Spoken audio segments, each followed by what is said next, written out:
habita en santidad. Eso no se dice del amor, se dice de la santidad de Dios. Así que, ¿quién paga esa deuda para quitarnos ese castigo, esa pena de encima? Tiene que ser un ser muy grande. Tiene que ser un ser que pueda cargar con una sentencia eterna. No hay otra manera. Y los hombres no somos perfectos y eternos, ni infinitos, ni inmortales. Nuestra inmortalidad es condicional, es porque Dios ha decidido dejarnos existir para siempre.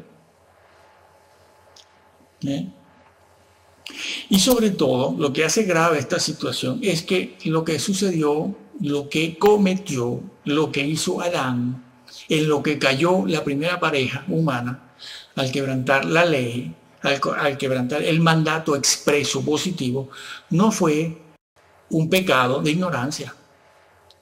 El pecado, la transgresión en el Edén, no fue un error, no fue una ignorancia, no fue un hecho fortuito, no fue falta de experiencia, no fue por falta de experiencia. ¿Por qué no fue ninguna de estas cosas? Porque en una creación perfecta como era la creación donde estuvieron Adán y Eva antes de la caída, era una creación perfecta. Y en una creación perfecta, pues no existen los errores, no existe la ignorancia, no existe la ignorancia, no existen los errores, no existe el descuido y muchas otras cosas, porque estaban ellos en un sistema perfecto. ¿Qué sucedió entonces? Se tomó una decisión. Eso sí era posible hacerlo. Y Dios se lo advirtió a Adán y a Eva. Bueno, a Adán le dijo, esto no lo decidas, no lo hagas, no comas. El momento te va a llegar en que tendrás que tomar una decisión. Decide lo correcto. Pero no fue así.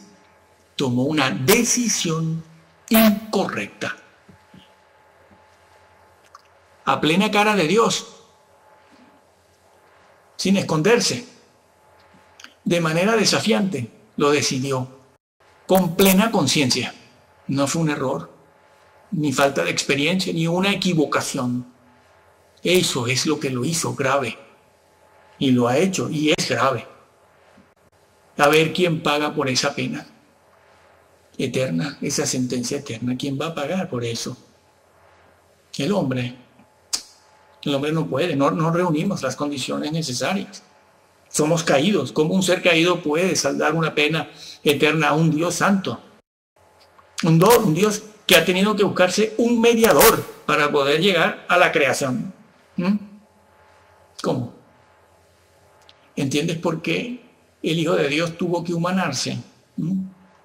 ¿Entiendes por qué un arcángel no puede ser redentor? Porque los arcángeles, ángeles, serafines y querubines también son limitados. Están tan limitados que en el mismo libro de Job se dice que Dios puede hallar necedad, limitación, torpeza en sus criaturas, en sus ángeles. Hombre, claro, los ángeles no son eternos, no son omniscientes. Además, hay diferentes grados entre ellos. Son superiores al hombre, ya lo sabemos, ya. Pero en las cosas de la deidad y de la creación no intervienen, no pueden. Además, el que pecó fue un hombre, y el que ha de redimir la creación es y tiene que ser un hombre. Un hombre pecó, un hombre lo paga, un hombre redime. Los arcángeles no pueden, los hombres tampoco, porque estamos bajo un sistema caído. Estamos bajo un sistema caído. Además, la sentencia tiene un valor eterno, por lo tanto, e infinito. Por lo tanto, si alguien quiere pagar por esa sentencia, tiene que ser un ser también eterno. Así que debe entenderse que hacía falta que Dios mismo cargara en él el pecado de los hombres. Sí. Y esa es la historia que conocemos en la Biblia, donde se nos cuenta que Dios cargó en él con nuestras nuestras rebeliones y transgresiones. Pero para eso Dios tenía que dejar su gloria. Y en la persona de su Hijo, de Dios, se encarnaría en María, sin dejar su naturaleza divina, es decir, su deidad. Porque además, solo un hombre, como dice Hebreos 5, solo un hombre que sea sacerdote, que tenga naturaleza humana, que tenga sangre humana, porque un hombre fue el que pecó, un hombre ha de restituir, ha de pagar la ofensa a Dios. No puede venir un ser de otra naturaleza, de otra creación, como el angelical, sea este ángel, arcángel o serafín o querubín, y pagar lo que la especie angelical no ha hecho. Dios no lo acepta. Bueno, de hecho no lo ha aceptado, y eso está registrado incluso en libros como el de Enoc, además de la Biblia. Pero nuestra regla de fe es la Biblia. Así que eso hizo que Dios mandara a su Hijo y se humanara. En el seno del Padre no hay arcángeles. Jesús habitaba en el seno del Padre. Antes de encarnarse no se llamaba Jesús. Ese es un nombre que le dimos después, cuando asume naturaleza humana. Así que estos que están enseñando que el arcángel Miguel es Jesús y es el Hijo de Dios, están enseñando, registrando la doctrina oficial adventista, la oficial, cayendo en un evangelio diferente. Tienen un evangelio diferente. Sí. Véase el otro vídeo donde explicamos esto, de qué significa un evangelio diferente.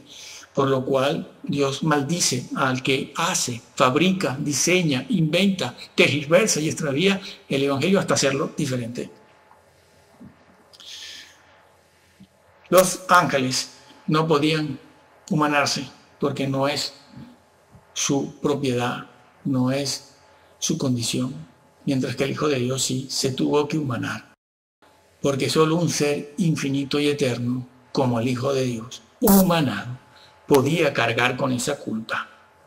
Y solamente Él podía pagar algo que estaba en una dimensión eterna. La sentencia tenía una magnitud, un valor, tanto espiritual como mental, como físico, eterno, infinito. ¿Sí? Toda la creación es obra de Dios. Así que eso llevó a Jesús a la cruz, como hemos explicado en otros vídeos. Y Él muere como hombre, aunque tenía deidad, para lograr la expiación y la reconciliación. Y todo eso es así, todo esto es así, porque Dios no pasa por encima de su propia justicia. No pasa por encima de su propia justicia. Y por eso la Biblia dice que Dios manifestó en Jesús su justicia. Dios manifestó su justicia en Cristo Jesús. ¿Cómo? Haciendo que Él pagara lo que el hombre debía, porque el hombre no lo podía pagar.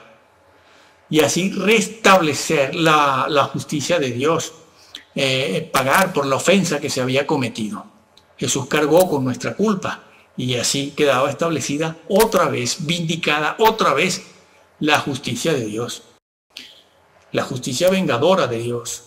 Sí, Él dice, mía es la venganza, yo pagaré, dice Yahvé, porque se había alterado todo el orden de la creación a causa de ese pecado. Así pues que la salvación es un regalo, eso es lo que es gratis, eso es un regalo porque eso no lo puede hacer nadie. Nadie se va a ganar la salvación haciendo esto. Esa es la obra que no podemos hacer. ¿Por qué? Porque cualquier obra de esta clase, de esta naturaleza, para Dios, cualquier obra de esta clase, de esta naturaleza para Dios, son trapos de inmundicia. Tenía que ganarlo quien lo ganó, Jesús, el Hijo de Dios. La salvación ahora, esto se nos da gratuitamente, se nos dice, esto que tenías que hacerlo tú, lo he hecho yo, Jesús. Así que si crees en esto y lo conoces, eres salvo. Pero ten en cuenta que esa salvación has de cuidarla. Has de cuidarla, has de cultivarla, has de perseverar en ella, y al que venciere. Sí, como dice Hebreos 10, si alguno pecare voluntariamente, Si no se puede caer de la salvación, ¿para qué lo dice? ¿Para qué dice si pecamos voluntariamente? Está inventando cosas el escritor a los hebreos. Y si no se puede pecar voluntariamente y luego, por lo tanto, caer, ¿para qué lo dice? Lo dice porque es real, porque es verdad, ya lo dijo Jesús. Si tu pie te hizo cascar, si tu ojo, tu pie, tu mano, córtalo, claro, córtalo, para que no caigas. ¿De dónde estás? No se puede caer de donde uno no está. Se necesita estar en una condición elevada, espiritualmente elevada, para caer en el sentido que Jesús dice, caer ¿de dónde? De la salvación. Que se te ha dado por gracia, como estamos viendo aquí. Porque Jesús hizo lo que nosotros no podíamos hacer. Córtalo. Es mejor entrar sin la mano en el reino, te lo está diciendo. ¿Caer de dónde? De un sitio privilegiado, que es la salvación de arriba. Pero puedes caer. Si pecaremos voluntariamente, Hebreos 10, ay, no, eso no, predestinado, salvo siempre salvo. No está diciendo eso el texto. Y más adelante, ese mismo capítulo 10 de Hebreos lo dice. Os es necesaria la paciencia para que, habiendo hecho la voluntad de Dios, obtengáis ¿qué? Bueno, premios. No, premios no, lo está diciendo el galardón. La vida eterna. La esperanza bienaventurada. ¿Cuál es la esperanza bienaventurada en términos semánticos bíblicos? La salvación. Lo está diciendo. Y más abajo lo vuelve a decir. Pablo dice, o el escritor a los hebreos, nosotros no somos de los que retroceden. Sí, ¿por qué lo dice? Porque es posible. Ya en el capítulo 6 de Hebreos lo había dicho. Dice, es imposible que los que una vez fueron... Sí. Bueno, entonces, Jesús hizo eso. Eso es lo que es gratis, gratuito. No es salvo, siempre es salvo. El Señor está a la puerta tocando. Y allí mismo en Apocalipsis, a todas las iglesias se los dijo. Al que venciere. Al que venciere, sí, al que venciere. Entonces, ¿cómo es que en toda Sudamérica y Centroamérica están enseñando barbaridades? Unos disparates tremendos. Y los creyentes adormecidos, siguiendo a sus ídolos. Sí. Hermanos, no sigan a los hombres, sigan la Biblia, por Dios. Sigan a la Biblia. Bueno, esperamos haber explicado un poco el porqué de algunas cosas.